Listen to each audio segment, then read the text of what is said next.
how not to get a flat belly and what you should ultimately be doing instead in order to lose the stubborn fat you desire and then keep it off for good. Coming up.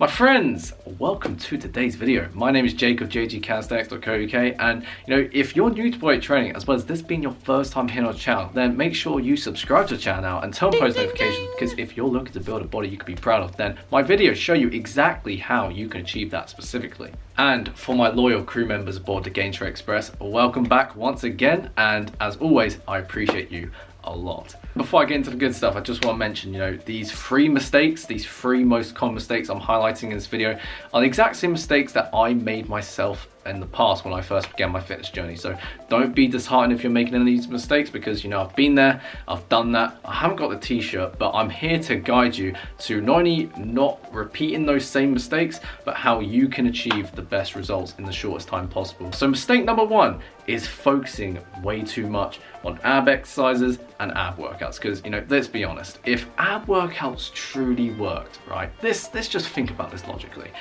Why do so many people, millions of people, literally search on the internet day to day, hopping from one ab workout to another? Because it's kind of an indicator that ab workouts are not the best bang for our buck, because if they were, we'd all have, really good looking six-pack abs, right? Again, would you agree with me in saying that? Because for me, when I first began my fitness journey, when I was weak, I was insecure, I was very unhappy, seriously unhappy with what I saw in the mirror. I thought, when my goal was to flatten my belly and achieve an aesthetically pleasing six-pack, right? So I could be proud of my self-confidence and what I saw in the mirror. I thought that the more work I focused directly on my abs in training, right, in regards to training and working out, ab workouts and such, I thought that more ab work meant more ab results, right?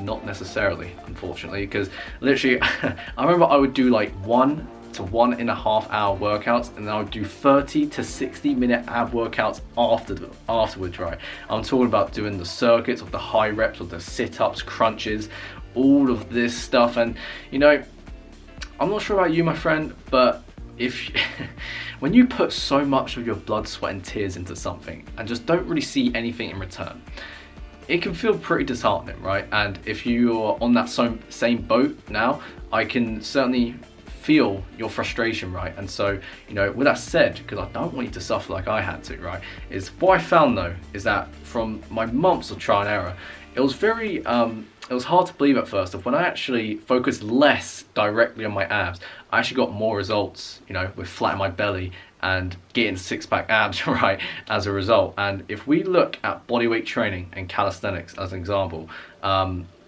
doing exercises in the comfort of your own home with minimal equipment, some cases no equipment, when you focus on full body, big multi-joint exercises, you'll find that these exercises which help you build the most muscle and shred the most fat in the shortest time possible, you'll find that although you're not directly training your abs in some of these exercises, your core is actually going to get a much greater workout, right, than if you were to do hundreds and hundreds of sit-ups and crunches that don't actually force any force of adaptation or change in your midsection, right? Does that make sense? And so if you'd be interested in a full body beginner workout that requires minimal equipment, that you can do in the comfort of your own home, then in some cases no equipment, right, then you can check out the card here, as I'll link you to one of my workout tutorials and workout videos on this channel for you to take advantage of. You still with me, my friend? If so, then let's go through mistake number 2, shall we, which is focusing on quantity over quality. Now this took me 2 years, my friend. So if you were to lie right now on the floor, my friend, back on the floor, and starting out, I want you to think first of all of arching your lower back, right? And so you'll find that if your lower back is arched, where your lower back is not in contact with the ground, this is known as an anterior pelvic tilt. And when you're doing specifically core exercises with the likes of bodyweight exercises, then obviously this is not what you want. This is not the position you want to be in, right? What you want to do instead is that you want to go from an arched back to a flat back, right? Arch spine to a neutral spine. And we do this in this example of going from an anterior pelvic tilt to a posterior pelvic tilt. So here you can think of tilting the pelvis backward and pulling in lumbar spine flat. So from here, with your back being neutral, right, your lower back will then actually be fixed against the ground, which is good. And if you do this properly, you'll be like, oh my days, Jake, like, wow, my abs are like firing from this without even doing anything. That's great, my friend, because that is ultimately how to actually activate your abdominal muscles. And so when you do this, not only in like ab specific exercises but also your full body exercises, right, you'll realize that not only will your abs be far more stimulated, right, but you'll actually, you know, develop the proper posture, right, to actually, you know, go throughout your day with a nice neutral spine, chest up loud and proud, which is actually ironically the posture where your belly actually looks the most flat. Do you see what I mean? And now finally, mistake number 3, which is this may be something that's quite tough for you to hear, but you know, it was something that was really tough for me to hear, but it's what I needed to hear, which was most important. And for me, the mistake I made when it came to wanting to, you know, flatten out my belly, right, and get 6-pack abs, it was the case of, you know, doing what I wanted to do rather than doing what actually needed to be done. So for me, I pretty much tried to, I avoided everything in which actually truly like delivered the results I desired. So when it came to, you know, getting a flatter belly, I thought, oh, I'll just do more ab workouts, I'll do more cardio. I did everything I could except doing what I knew, which was what was ultimately the most important, which was my nutrition, right? And there's a reason why, you know, the saying, I'm sure you've heard it, my friend, abs are made in the kitchen. Your abs is pretty much like 80% nutrition, you know what I mean? The visibility, right, of your abs and how flat your midsection is and your belly as a whole, it's gonna be related to, you know, how much you eat, right, in regards to the portion and the sizes of your meals, right, and the quality of your nutrition on a consistent basis. Do you see what I mean? I see, that's the thing though, because for me, nutrition was really hard because I initially ate very unhealthy, right? I relied a lot on the quick foods that was easy to make, but they just weren't very good in nutritious value, right?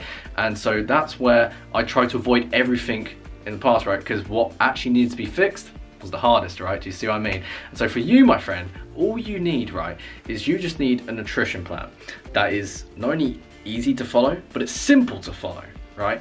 But also, what's arguably more important is it's done in a way in which, if your goal is to lose stubborn fat, particularly stubborn belly fat, and flatten out that midsection, right, you want to do it in a way in which allows you to then not only lose it sustainably, but keep it off for good. Because here's the thing, it's great losing 10 to 20 pounds, right, if that's what your goal is, but what good is it is if you don't actually know how to keep it off. Do you see what I mean? Because to me, nothing beats the feeling of being proud of what you see in the mirror, because the substantial confidence boost that you gain from that sense of pride, it feeds over to all areas of your life, my friend. I'm talking about the love you give to your family, your relationships, you know, your performance at work, how good you feel in your own skin. I've found from experience, my fulfillment has come and has been directly proportionate to how happy I have felt when looking at myself in the mirror. If this video was of value to you, you enjoyed this video, you like watching every single minute, every single second of it, then make sure to give this video a thumbs up and comment down below not only what you found most helpful, but also what resonated with you the most. I'd be curious to know and also interact with you on that note. Again, thank you so much for taking the time to watch this video, my friend, and as a crew member of the Gain Express, keep moving forward.